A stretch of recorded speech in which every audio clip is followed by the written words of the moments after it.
Intento hablar lo más alto posible porque al parecer el micrófono no va muy bien. Bueno, como sabéis, el consentimiento parte de una transformación de un principio paternalista en un principio centrado en la autonomía del paciente. Entonces, la normativa, a partir del Convenio de Oviedo de los años 2000, se centra en darle el mayor grado de autonomía al paciente, teniendo en cuenta pues, su personalidad, sus deseos y todas esas cosas. Entonces, podemos decir que es el núcleo de una relación abierta, centrada en el paciente y centrada en su participación activa, no ya pasiva, no ya pensada en el principio de beneficencia del siglo XIX en la toma de decisiones. ¿Vale? Es un poco lo que os decía antes, esta idea tan manida de que el principio de beneficencia corresponde a una época pasada. Ahora nos centramos en el paciente, en sus deseos. Entonces el paciente pasa a ser el eje central, el paciente con autonomía plena, y entonces un poco el rol del facultativo, del médico, es ayudarle a decidir lo mejor conforme a la perspectiva del paciente. Bueno, yo un poco hay que ir a lo que quería evitar, un poco las definiciones y esas cosas, saber que el tema sobre todo a nivel legislativo está recogido en una ley que es la Ley 41/2002 de noviembre, del 14 de noviembre. Es una ley estatal dada por el Estado español en el ejercicio de sus competencias, es básica, que ha de ser respetada en todo el territorio nacional. Entonces, un poco por así decirlo, un poco bruscamente nos clava la definición del consentimiento en el artículo 3. Es la conformidad libre, voluntaria y consciente en pleno uso de las facultades. Es muy importante que se esté en uso de las facultades, como hemos de ver posteriormente, porque hay excepciones, y después de recibir la información adecuada. Vale, también fundamental que haya una información para poder prestar el consentimiento. Entonces, lo ideal sería lo que pone en el siguiente apartado, un proceso de deliberación entre paciente y médico en el que se valorasen todos los pros y todas las contras. El último párrafo se refiere a un aspecto que os quería comentar, básicamente verbal. El escrito es accesorio. Me podéis decir que, claro, que hace pues, como 15 años o así lo decisivo era buscar un consentimiento escrito. Si no había consentimiento por escrito, no valía, se demandaba, se condenaba, los abogados siempre buscaban el formulario escrito. Bueno, pues a nivel de Galicia, a nivel de TSJ, Sala de lo Contencioso Administrativo, hubo una evolución, y entonces ahora, desde hace ya bastantes años, lo decisivo es que se pueda demostrar que el paciente ha sido informado y que ha comprendido. Ya no depende al 100% del papel como en su día llegó a depender. Entonces, la interpretación adecuada hoy en día es esta: como recurso de apoyo a la información, como complemento al registro de la historia clínica y como registro médico legal. Vale. Un poco así el conjunto de artículos que van a regular esto está en el capítulo 4. Es el consentimiento informado, el consentimiento por representación, que es donde se establecen las reglas de mayoría de edad en el ámbito sanitario, las incapacitaciones de hecho y todas estas cosas. Después la excepción, cuando tiene que ser el consentimiento por escrito. Y después unas cosas que son importantes, pero que no las vamos a ver hoy, como las instrucciones previas, derecho a información para elección de médico y esas cosas, pero que un poco quedan fuera de lo que vamos a hablar hoy. Entonces, fijaos qué importante es que no solamente se está obligado a prestar la técnica, sino también al cumplimiento del deber de información y al deber de respetar las decisiones adoptadas por el paciente. ¿Vale? Se va escuchando, ¿verdad? Sí. Vamos a ver el conjunto de requisitos del consentimiento, que es lo que os comentaba antes. La idea es querer conseguir la mayor participación del paciente en la toma de la decisión. Entonces, por eso se pone que el paciente sea participativo en el proceso de razonamiento, es decir, no solamente la idea de que se decide por parte del médico lo mejor para el paciente, sino que hoy en día se supone que es un proceso abierto en el que el paciente es participativo.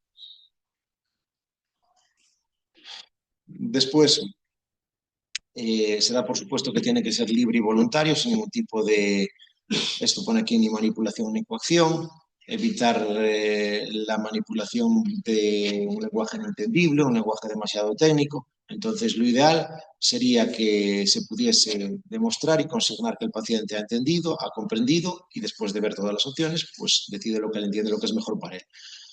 El último párrafo también es muy importante, está recogido a nivel normativo en todos la normativa vida y por haber, que es la posibilidad de revocar en cualquier momento. Entonces, veis ahí que aparece recogido como una condición imprescindible para la validez. Ni más ni menos. y después, bueno, después no antes, la información en cantidad y calidad.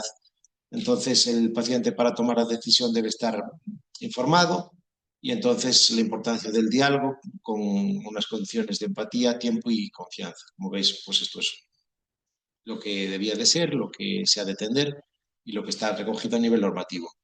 Vale. Entonces, en línea con lo que comentábamos al principio, el paciente ha de ser capaz de entender, capaz de asimilar la información, capaz de tomar la mejor decisión de cara a su salud, ¿se entiende? Entonces, nosotros sabemos, vosotros sabéis que hay situaciones en las que pues esto pues no es así porque el paciente no está consciente. Resumiéndolo, lo llevamos a un artículo muy famoso, que es el artículo 9 de esta ley. Entonces, nos da los casos en los que pues el paciente no puede estar en condiciones de decir por sí mismo, que sería una incapacitación de hecho en el momento, porque no está consciente o lo que sea. La incapacitación judicial, pues porque es una persona que no está en pleno uso de sus facultades y así ha sido reconocido judicialmente, o un menor de edad. Entonces, en relación al primer apartado, pues la ley pone en vuestras manos el valorar si el paciente pues es capaz de sostener un diálogo, capaz de sostener una información, capacidad de entender, capacidad de asimilar la información que se da y capaz de firmar un documento en el que dice, he sido informado, comprendo y me hago responsable de lo que pueda pasar. Vale. Eh, Como comentábamos antes, y como sabéis perfectamente, la historia clínica es el principal registro de vuestra actividad.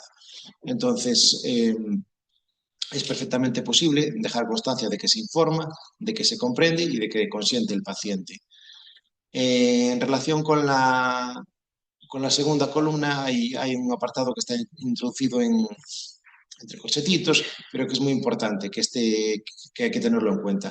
El consentimiento de puerta de quirófano, como se le llama, antes de entrar en el quirófano o en el que el paciente no entiende, no da leído o no comprende, ha sido invalidado bastantes veces por los juzgados. Es decir, lo decisivo hoy en día es que se dé la información y que se comprenda. Se puede probar de muchas maneras, no solamente con el papel escrito firmado por el paciente, vía registro de historia clínica vale, pero lo que no vale es que el paciente o sus familiares puedan demostrar que se le dio un papel 1 minuto, 2 minutos, o quien dice 2 minutos dice 37, antes de la entrada en el quirófano, que no lo vio, que no lo leyó y que no entendió. Entonces, ese tipo de consentimientos sí que si se actúa judicialmente pueden llegar a ser anulados. Y bueno, también importante quedar constancia de la entrega en la historia clínica cuando se usa los vídeos. Vale. Excepciones. La excepción terapéutica, el privilegio terapéutico, que lo vamos a explicar, los enumero un poco por encima y después damos una idea de cada uno de ellos. Riesgos para salud pública, que son los riesgos recogidos en una ley del 86 de medidas especiales en salud pública, pues cuando hay pues eso, pandemias, todo este tipo de cosas, emergencias sanitarias que afectan a toda la población, la emergencia médica, que ya sería una emergencia de un caso concreto, ingresos involuntarios en instituciones cerradas y después ya el consentimiento por representación, como hemos visto antes, para la incapacidad de derecho vía sentencia, la incapacidad de hecho que no se puede en el momento para el menor de edad. Las vamos un poco a comentar sin entrar en, la excepción terapéutica es el privilegio para ocultar información cuando esta manifestación de la información le pudiera ocasionar un daño psicológico grave que interfiera en la recuperación del paciente. Esto obviamente solamente lo valora el OLA facultativo o la facultativa. Entonces, existe un conflicto que de un modo evidente afecta a la obligación de informar, ya al principio de no hacer daño, al principio de velar por la vida y por la salud del paciente. Entonces, en este caso, pues el OLAP facultativo puede actuar callando la información a la medida de lo posible.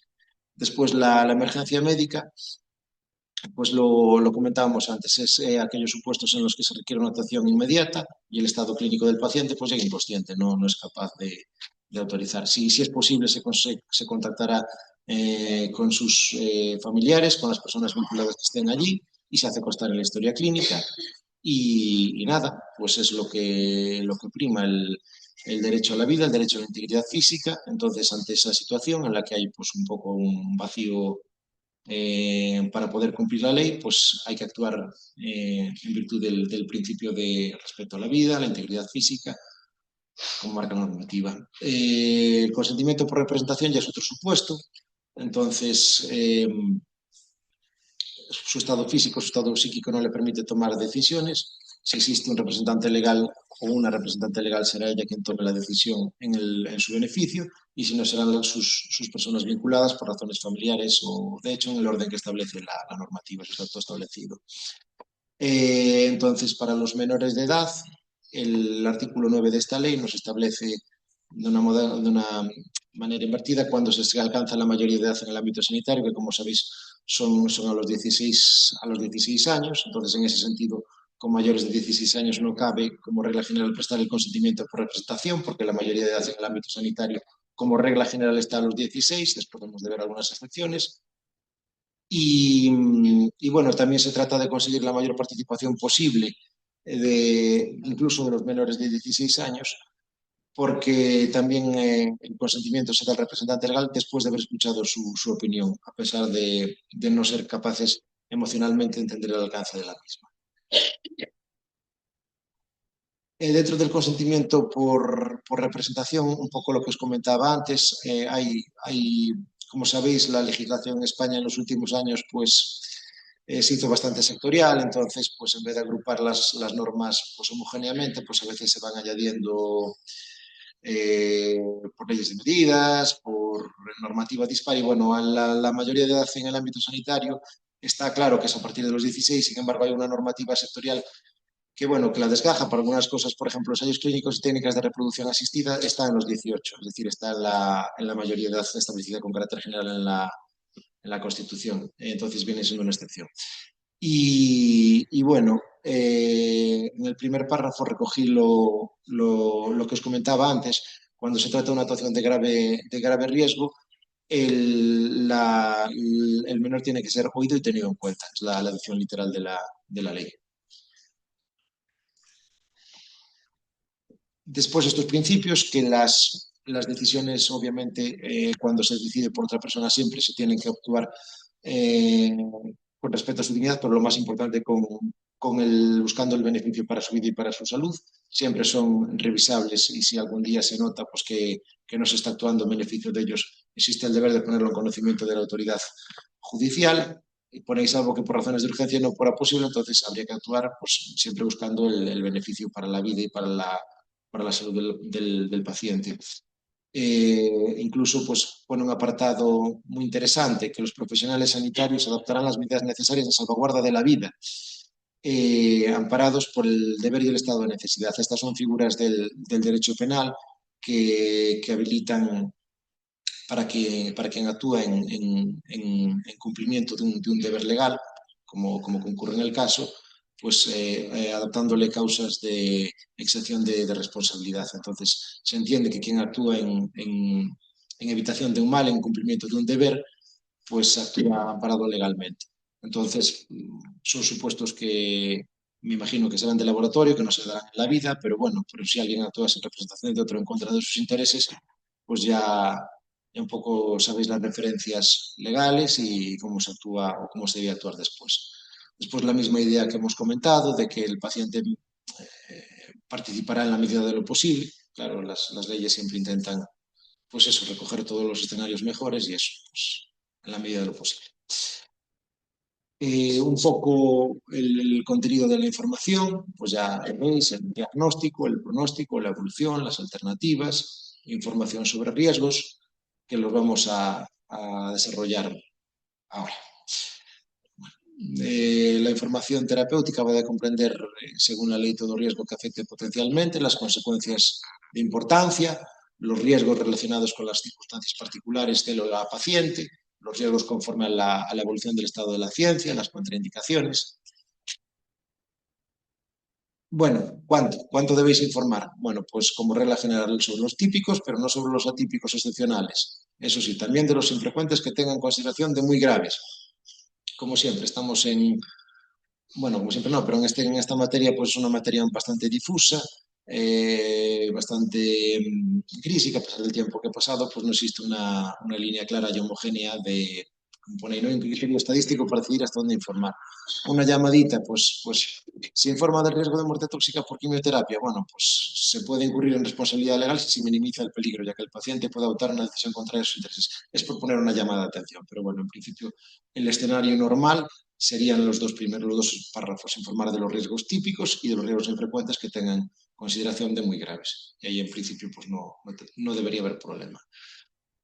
Cosas de lógica que seguro que sabéis, cuanto menos necesario sea un tratamiento, más riguroso debe ser la información, porque se supone que se incurre un mayor, pues eso, un mayor peligro, un mayor riesgo para él. Cuanto más novedoso, o para ella, cuanto más novedoso y peligroso, pues mayor sea la información, también teniendo en cuenta pues el deseo del paciente, siempre la persona que, pues que le busca las cinco caras al cuadrado y que pregunta por arriba y por abajo, también las circunstancias pues, que pueda tener de, pues eso, de pluripatología, enfermedades psicológicas o psiquiátricas subyacentes, ansiedad, escepticismo, todas estas cosas. Y bueno, una cosa que un poco pues, puede ser de interés, cuando hay un profesional que indica y uno que realiza. El primero informa sobre las circunstancias básicas y siendo el que realiza la técnica el responsable de que se informa, ¿vale? Y ya sabéis que no se puede delegar en enfermería, auxiliares, celadores, no. El artículo en concreto, que este no se puede evitar, la excepción al consentimiento verbal, consentimiento por escrito, intervenciones quirúrgicas, procedimientos diagnósticos terapéuticos invasores, procedimientos con riesgos de posible repercusión negativa sobre la salud del paciente y procedimientos experimentales. Y bueno, pues no es necesaria la firma de un documento ante cualquier procedimiento que conlleva el más mínimo riesgo y aplicando la lógica, pues ya lo veis, es decir, cuando se pone un medicamento bioral, el paciente consciente, cuando se le toma la temperatura debajo del brazo al paciente consciente, son cosas que se ven, porque si no, pues sería un mar de papeles todavía mayor que el que tenemos. Y muy importante, ya termino y ya un poco terminamos.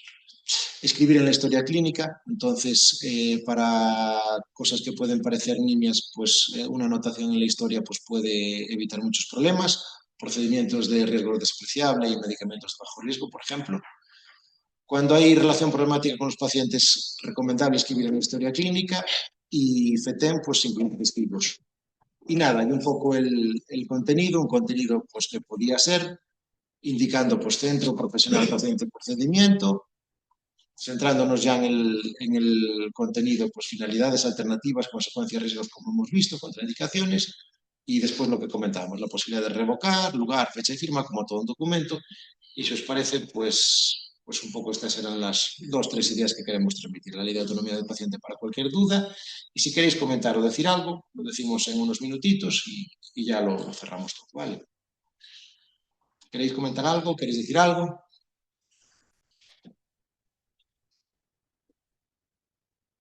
¿Queréis? Pues ¿cómo dejamos para que el consentimiento verbal? Sí, sí, sí, es lo que hemos comentado en la CIMINA. El consentimiento verbal vale, pero lo deja reflejado en la historia. Se administra la medicación oportuna después de haberle informado de que el paciente consienta. Puedes poner consienta, pues tomándolo sin ningún tipo de protestas, sin ningún tipo de reparos, sin ningún tipo de contraindicaciones. Es lo que te comentaba antes, cuando damos el brazo para que nos pongan una vía, estamos consintiendo que nos pongan una vía.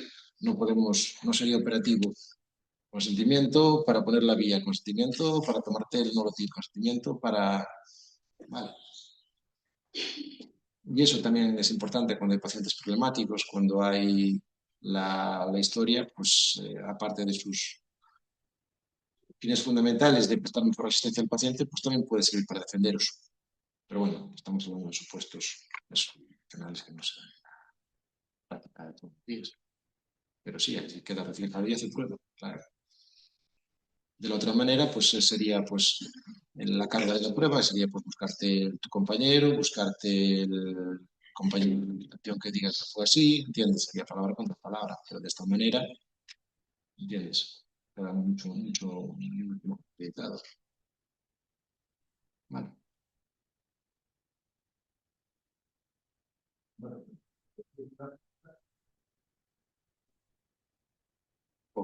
puedes aburrir mucho, me expliqué muy bien. A vosotros. Muchas gracias.